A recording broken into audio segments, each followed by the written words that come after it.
ยุติค้นหาผู้สูญหายจากเหตุการณ์ดินยุบอยู่บ้านทงมังเมืองไซธานีนครหลวงเวียงจันทน์เนื่องจากมีความเสี่ยงดินอาจจะยุบตัวเพิ่ม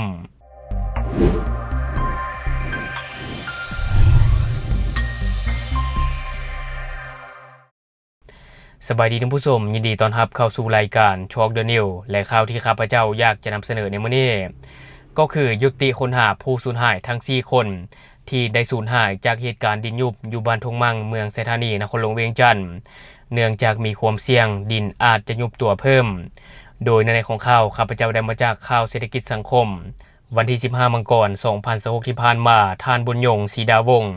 หัวหน้ากรมธรณีศาสตร์และบ่อแห่กระทรวงอุตสาหกรรมและการค้า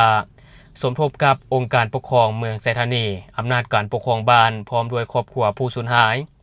จากเหตุการณ์ดินยุบอยู่บ้านทงมังเมืองไซธานีนครหลวงเวียงจันทน์ในวันที่3มังกร2026ที่ผ่านมาได้ออกมาแถลงการยุติการค้นหาผู้สูญหายว่านับตั้งแต่มือเกิดเหตุการณ์หน่วยงานของรัฐทุกภาคส่วนร่วมกับเชี่ยวชาญทั้งภายในและต่างประเทศทีมงานกู้ภัยได้ดำเนินการค้นหาด้วยทุกกำลังแห่งจากการประเมินทางด้านเทคนิคและธรณีศาสตร์พบว่าพื้นที่ดินมีความบ่มั่นเที่ยงและมีความเสี่ยงสูงในการจะยุบตัวเพิ่มที่อาจจะก่อให้เกิดอันตรายร้ายแรงต่อทีมงานกู้ภัยและทีมงานวิชาการทางคณะพิจารณาพวกเฮาจึงบ่สามารถปล่อยให้เกิดเหตุการณ์ซ้ำอีกการตัดสินใจหยุดปฏิบัติการค้นหาผู้สูญหายนี้แม้นการตัดสินใจที่ยากที่สุดและด้วยความเคารพต่อชีวิตของทุกฝ่ายการยุติค้นหาบ่ได้หมายถึงการยุติความรับผิดชอบต่อผู้สูญหายและครอบครัวผู้ประสบภัยทางภาครัฐบาลจะดำเนินการช่วยเหลือแก่ครอบครัวผู้สูญหายและพ่อแม่ประชาชนที่ถูกผลกระทบดังกล่าวอย่างเต็มที่จะดำเนินการตรวจสอบสาเหตุของเหตุการณ์ในครั้งนี้อย่างรอบคอบโปร่งใสและเป็นธรรมจะสืบต่อดำเนินขบวนการยั่งยืนทางวิทยาศาสตร์แต่ต้องใช้เวลาในการจัดตั้งปฏิบัติจึงสามารถสอบหาสาเหตุตัวจริงได้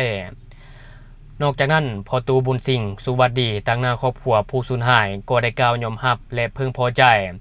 ทุกสิ่งทุกอย่างที่ทางคณะวิชาการทางภาครัฐขั้นถึงที่เอาใจใส่อย่างจริงใจสุ่มทุกสติปัญญาตามเทคนิควิชาการด้วยความทุกข์ยากลำบากและมีความเสี่ยงสูงต่อทีมงานวิชาการแต่ถึงอย่างไรก็ตามขอให้เหตุการณ์ครั้งนี้บ่ให้ปล่อยปละละลืมและเป็นบทเรียนอันล้ำค่าบ่ให้เกิดเหตุการณ์แบบนี้ซ้ำอีกสุดท้ายท่านได้ขอบใจมายังการจัดตั้งคันถึงที่มาใกล้ชิดติดแทศและให้กำลังใจสุขยูช่วยเหลือเป็นวัตถุและปัจจัยจำนวนหนึ่งและขอให้สืบต่อคนควรพิจารณาสดเสยโปรแปลงจิตใจครอบครัวผู้ที่ได้รับผลกระทบตามความเหมาะสมตามระเบียบการและขอความเป็นธรรมด้วยนอกจากนี้ท่านศิลปากรพรหมไสสีประธานคณะกรรมการปกครองเมืองไซธานีได้มีคำเห็นว่าสัญญาว่าจะสืบต่อสมทบกับภาครัฐก็คือกระทรวงอุตสาหกรรมและการค้าลงสุกยูให้กำลังใจคนครัวพิจารณาช่วยเหลือสดเสยให้แก่ครอบครัวที่ได้รับผลกระทบจากเหตุการณ์ดินยุบในครั้งนี้ตามระเบียบการและเป็นธรรมเรียกร้องให้พ่อแม่ประชาชนและสังคมจงเข้าใจต่อกับปัญหาเหตุการณ์ที่เกิดขึ้นในครั้งนี้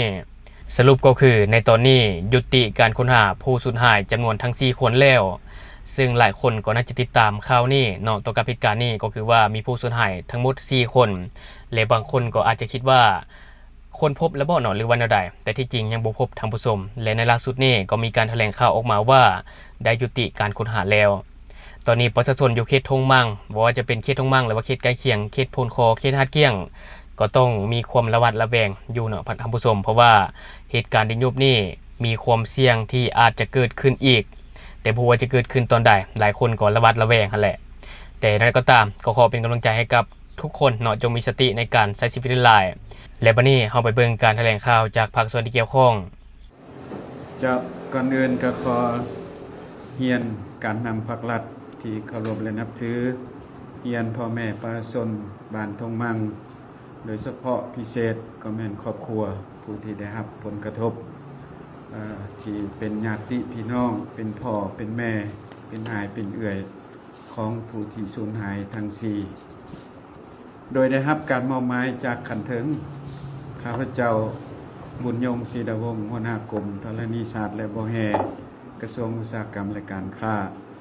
ขออนุญาตตั้งหน้าให้คณะวิชาการ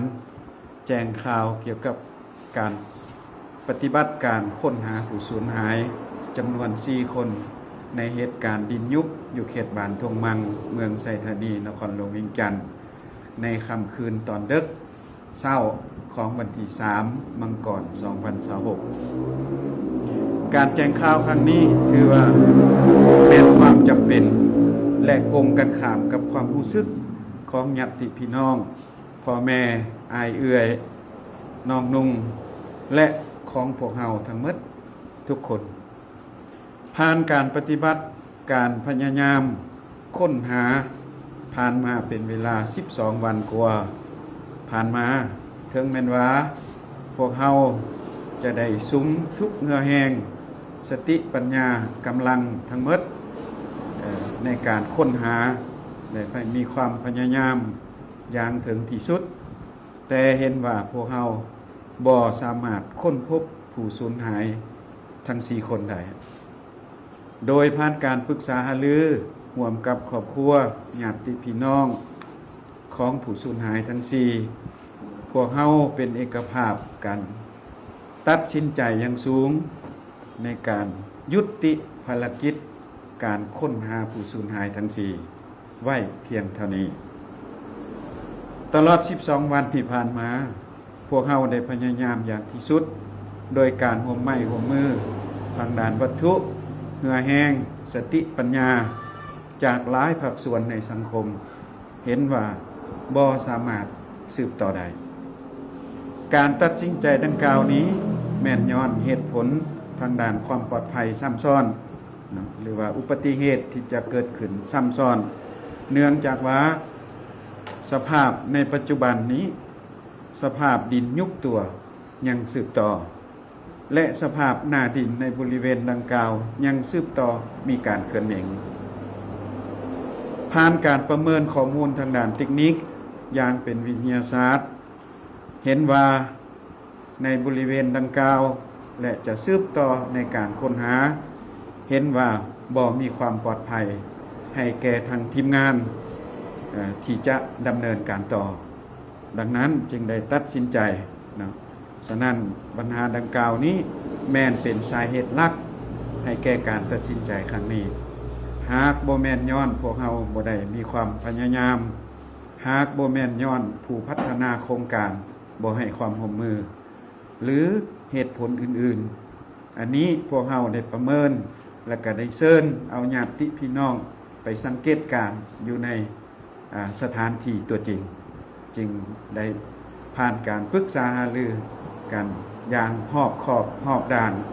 จึงได้มีการตัดสินใจร่วมกันอย่างเป็นเอกภาพการยุติการค้นหาผู้สูญหายบ่แม่นการยุติความรับผิดชอบต่อครอบครัวผู้ประสบภัยต่อสังคมและต่อเหตุการณ์ดินยุบครั้งนี้แต่ประการใดพวกเฮายังจะสืบต่อดำเนินการศึกษาสำรวจสอบหาสาเหตุที่แท้จริงมีการยั่งยืนทางวิทยาศาสตร์ให้ได้ต่อเหตุการณ์ดังกล่าวเหตุการณ์ครั้งนี้เป็นบทเรียนที่เจ็บแสบและจะบ่ถูกลืมอย่างเด็ดขาดเป็นบทเรียนเป็นบทศึกษาเพื่อให้พวกเฮาป้องกันบ่ให้เหตุดังกล่าวในลักษณะนี้เกิดขึ้นอีกในอนาคตอีกเทื่อนึงต่างหน้าคณะทีมงานวิชาการขอแสดงความโศกเศร้าเสียใจและอาลัยอาวรณ์อย่างสุดซึ้งถึงดวงวิญญาณของผู้สูญหายทั้ง4มาณโอกาสนี้โดยการจัดตั้งภาครัฐจะยืนเคียงข้างกับครอบครัวผู้ประสบภัยกับพ่อแม่ประชาชนผู้ได้รับผลกระทบในการเบิ่งแยงเยียวยาตามระเบียบกฎหมายกำหนดท้ายนี้ข้าพเจ้าขอแสดงความขอบใจต่อทุกภาคส่วนในสังคมทีมงานวิชาการบริษัทจากทั้งภายในและต่างประเทศที่ได้ซุ้มเหงื่อแห้งสติปัญญาช่วยพวกเฮาในการปฏิบัติการในครั้งนี้และการป้องกันภัยในครั้งนี้ฉะนั้นณโอกาสนี้ก็ขอแสดงความขอบใจ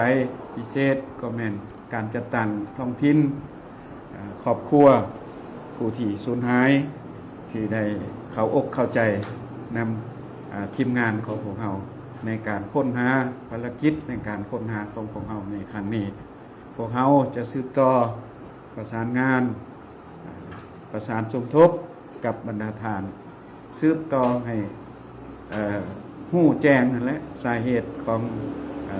การเกิดมีอุบัติเหตุในครั้งนี้เพื่อแก้ไขคือดังกล่าวที่ข้างต้นนั้นฉะนั้นในโอกาสนี้ข้าพเจ้าก็ขออนุญาตเฮียนเชิญทางทานผู้ต่างหน้าจากครอบครัวผู้ที่ได้รับผลกระทบหรือว่าครอบครัวญาติพี่น้องผู้ที่สูญหายได้มีคำเห็นต่องานแถลงข่าวครั้งนี้ด้วยเจ้าขอเชิญ ขอขอบใจก่อนอื่นก็ขอเฮียน การนำภาครัฐที่เคารพและนับถืออย่างสูงขอเฮียนบรรดาท่านที่เข้าร่วมพิธีแถลงการในครั้งนี้อยู่ที่นี้ที่นับถือและอย่างสูงข้าพเจ้าปุตูบุญสิ่งสวัสดีอายุ76 ปีอยู่บ้านทงมังได้มาขอต่างหน้าทางครอบครัวญาติพี่น้องผู้สูญหายจากเหตุการณ์ดินยุบอยู่เขตโครงการขุดค้นและปรุงแต่งเกลือโปแทสอยู่บ้านทงมังเมืองไซธานีนครหลวงเวียงจันทร์ของบริษัทยื่อหยวนเกลือโปแทสอุดมสมบูรณ์จำกัดผู้เดียวซึ่งได้เหตุให้สูญเสียชีวิตจำนวน4 คนหญิง1 คนประกอบมีพ่อแม่และลูก2 คนพร้อมด้วยทรัพย์สินจำนวนหนึ่งต่อเหตุการณ์ดังกล่าวพวกข้าพเจ้าสุดที่โศกเศร้าเสียใจเสียดายและอะไรอาวรณ์ต่อการสูญเสียครั้งยิ่งใหญ่ในครอบครัวของพวกข้าพเจ้าแต่ถึง ยังใดก็ตามพวกข้าพเจ้าก็เห็นดีเป็นเอกภาพนำและขอฮับเอาการตัดสินใจของคณะวิชาการจากภาครัฐขั้นถึงที่ได้เอาใจใส่จริงจังและก็จริงใจซุ่มทุกสติปัญญาตามเทคนิควิชาการและตามสภาพความเป็นจริงของพื้นที่จุดเกิดเหตุซึ่งมีความเสี่ยงสูงเป็นอันตรายต่อคณะทีมงานวิชาการ ค้นคว้าหาผู้สูญหายถ้ามีการ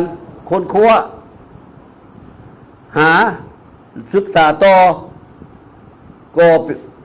ก็อาจจะเกิดการสูญเสียชีวิตและทรัพย์สินเป็นอันล่วงหลาย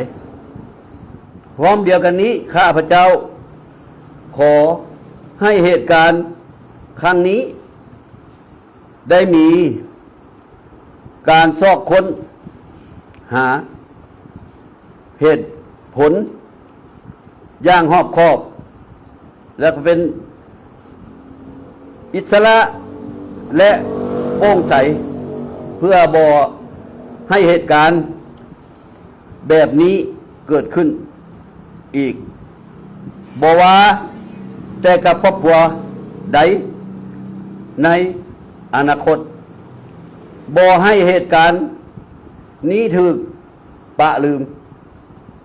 แต่ต้องเป็นบทเรียนอันล้ำค่าเพื่อป้องกันบ่ให้เกิดเหตุการณ์แบบนี้อีกต่อไปฉะนั้นพวกข้าพเจ้าพร้อมครอบครัวญาติพี่น้องขอแสดงความขอบมุกขอบใจและ แสดงความรู้บุญคุณเป็นอย่างยิ่งมายังการจะตั้งภาครัฐทุกภาคส่วนโดยเฉพาะกระทรวงอุตสาหกรรมและการค้านครหลวงเมืองไทยธานีการจะตั้งบ้านทงมังและแขนงการที่เกี่ยวข้องได้เอาใจใส่เบื้องแยงอบอุ่นช่วยเหลือทางวัตถุและปัจจัยให้ครอบครัวของพวกข้าพเจ้า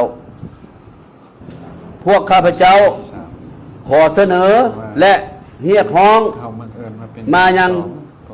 การจัดตั้งขั้นถึงจงสืบต่อค้นคว้าพิจารณา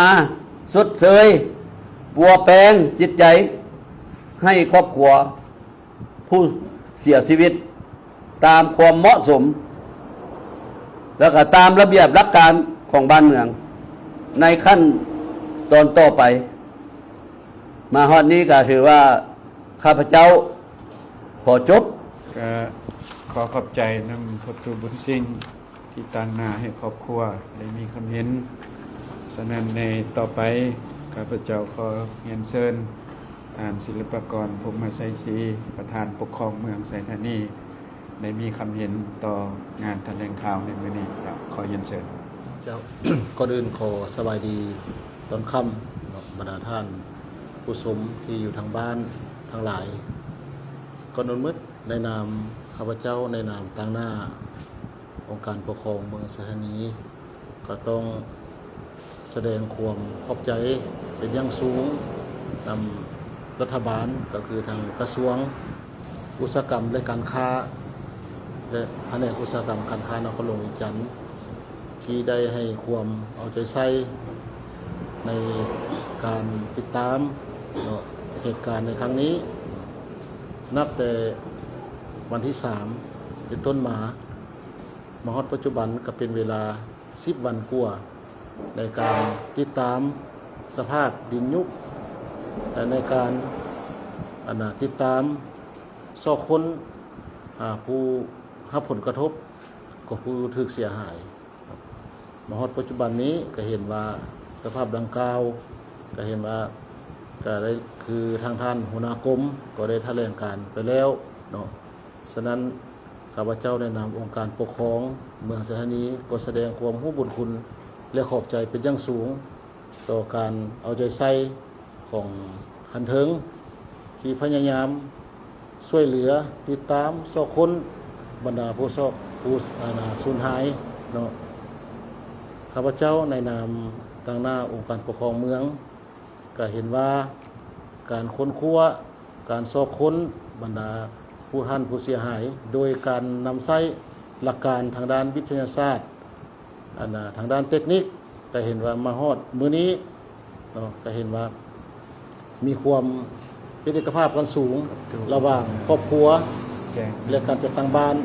ทุกภาคส่วนว่าพวกเขาขอโจ๊ะการค้นหาและเนื่องจากสาเหตุต่างๆคือท่านหัวหน้ากรมได้ชี้นำไปหันได้มีคำเห็นไปหันเนาะแต่ถึงในใดก็ตามในเมื่อการโจ๊ะการซอกค้นการซอกหาเนาะไม่เพียงเท่านี้แต่ว่าการสืบต่อในการช่วยเหลือต่อครอบครัวผู้ถูกผลกระทบทางองค์การปกครองเมืองพวกเขาจะได้สืบต่อสมทบ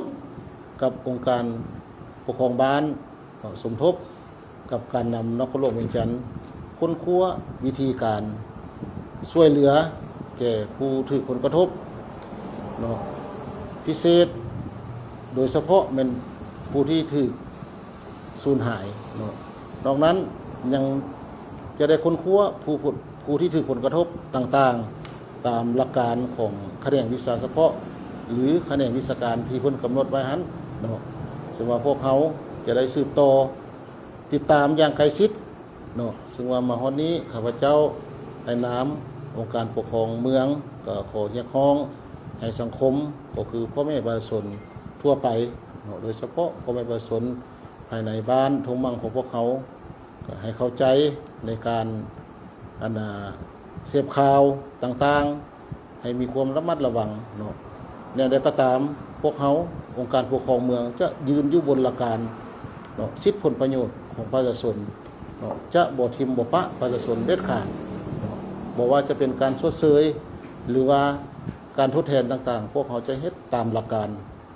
ตามกฎหมายที่กำหนดไว้เนาะอีกทีนึงก็แสดงความเศร้าโศกเสียใจนำครอบครัว